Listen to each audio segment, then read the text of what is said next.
ओम साईराम. मी आपणास एक अद्भुत अनुभव सांगतो.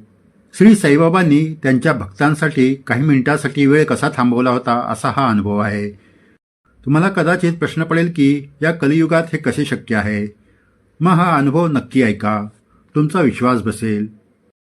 हा अनुभव शिर्डी संस्थांच्या मराठी भाषेतील श्री साईलीलामध्ये 1934 मध्ये प्रकाशित झाला होता. हा अनुभव सांगण्यापूर्वी आपणास विनंती आहे की जर आपण हे चॅनल सबस्क्राईब केले नसेल तर जरूर करावे आणि व्हिडिओ शेअर करावे. श्री मदनजी नावाचे एक साईभक्त गिरगाव क्रॉस लेन मुंबई येथे राहत होते. ते पोर्ट ट्रस्टमध्ये काम करत असत.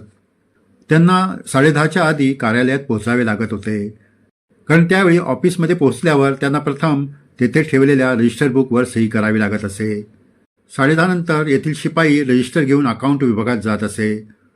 मग जे वेळेवर पोहोचत नाही त्यांना लेट मार्क लागत असे. म्हणून 10:30च्या आधी ऑफिसमध्ये पोहोचणे बंधनकारक होते. मदनजी नेहमीच हा नियम पाळण्याचा प्रयत्न करीत, पण बऱ्याच वेळा त्यांना उशीर होई. एके दिवशी मदनजी नेहमीप्रमाणे सकाळी ऑफिससाठी घरून निघाले.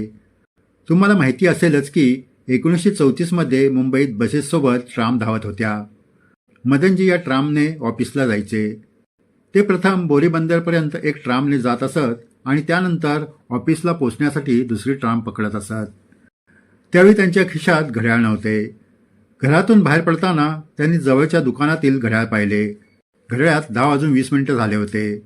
मदनजींना माहीत होते की आता फक्त 10 मिनिटात ऑफिसमध्ये पोहोचणे कठीण आहे.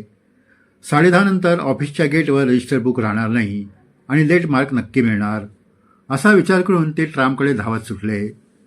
तिथे 3 ट्राम उभ्या होत्या. ट्रामची एकच लेन होती, म्हणून एक ट्राम गेल्यावर दुसरी मागे येत असे. मदनजी शेवटच्या ट्राममध्ये चढले. त्या क्षणी पहिल्या ट्राममध्ये बसलेल्या त्यांच्या मित्राने त्यांना हाक मारली आणि त्याच्यासोबत येऊन बसण्यास सांगितले. मदनजीने विचार केला की पहिल्या ट्राममधून लवकर पोहोचू, म्हणून ते ट्राममधून उतरले आणि त्यांच्या मित्रासोबत जाण्यासाठी पुढच्या ट्रामकडे धावले.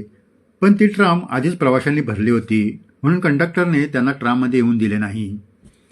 शेवटी निराश होऊन मदनजी शेवटच्या ट्राममध्ये चढले. आता तिन्ही ट्राम एकाच रांगेत धावत होत्या आणि मदनजी निराश होऊन बसले होते.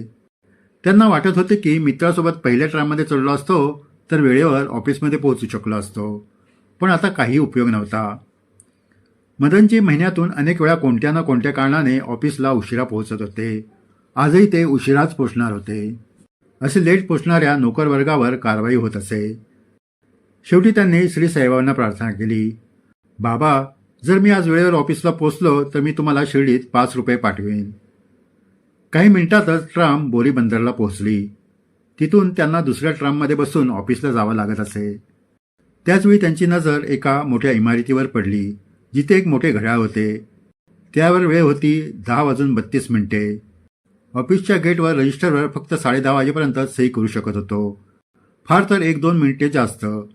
मात्र आता वेळेवर गेटवर पोहोचणे कठीण होते. उशीर होणारच होता. तेवढ्यात ऑफिसकडे जाणारी ट्राम आली. मदनजी खूप निराश होऊन त्यात बसले. थोड्या वेळात ते स्टॉपवर पोहोचले. तिथून मदनजी ऑफिसच्या गेटवर चालत गेले. बोरीबंदरहून तिथे पोहोचायला किमान 5 ते 6 मिनिटे लागली. आता नक्कीच 10:37 झाली असणार यात शंकाच नव्हती. मदनजी गेटवर पोहोचले तेव्हा तेथील शिपाईने त्यांना हाक मारली, या रजिस्टरवर सही करा, मी रजिस्टर घेऊन चाललो आहे. मदनजी आश्चर्यचकित झाले.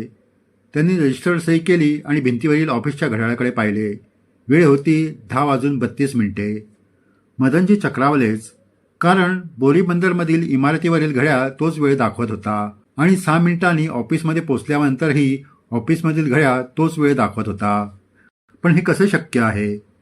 संपूर्ण 6 मिनिटाचा वेळेचा खेळ त्यांच्या समजण्यापलीकडचा होता. ऑफिसचे घड्याळ भिंतीवर जवळजवळ 9 फूट वर होते. कोणी उशीर होतो म्हणून घड्याळाचे काटे हाताने मागे घेऊ शकत नव्हते. त्याचप्रमाणे बोरीबंदरमधील इमारतीवरील ते घड्याळ दररोज अनेक लोक त्यांच्या कामासाठी पाहत असत. ते देखील उंच होते. ते जास्तीत जास्त अर्धा मिनिट इकडे तिकडे होऊ शकते, परंतु ते 6 मिनिटे पुढे कसे असू शकेल? घरातून निघाल्यानंतर मदनजींनी दुकानात पाहिलेली वेळ, बोरीबंदरमधील वेळ आणि ऑफिसच्या घड्याळातील वेळ यांचा मेळ काही जमत नव्हता. मग मात्र मदनजींना शिर्डीची आठवण झाली. ट्राममध्ये बसताना त्यांनी बाबांना 5 रुपये देण्याचे वचन दिल्याचे आठवले आणि त्यांचे डोळे अश्रूंनी भरून आले. बाबांनी त्यांच्यासाठी पूर्ण 6-7 मिनिटे वेळ रोखून धरला होता. मदनजी ऑफिसच्या गेटवर पोहोचेपर्यंत घड्याळ 10:32 थांबून राहिले होते. हे आश्चर्यकारक होते. त्या क्षणी मदनजींनी शिर्डीला जाणाऱ्या एका भक्ताला 5 रुपये दिले आणि ते बाबांच्या चरणी अर्पण करण्यास सांगितले. साई भक्तांनो, ही घटना टाईम मशीनच्या कथेसारखी आहे. बाबा आपल्या भक्ताच्या श्रद्धेसाठी वेळ कसा थांबवू शकतात याचा हा अनुभव आहे. श्री साईबाबांची संपूर्ण जगावर सत्ता आहे. संपूर्ण विश्व त्यांच्या मुठीत आहे. भक्तांची श्रद्धा आढळ राहिल्यास असे अद्भुत अनुभव येत असतात. जय साईराम. यापुढे आपणास असे अद्भुत अनुभव आपणास सांगितले जातील.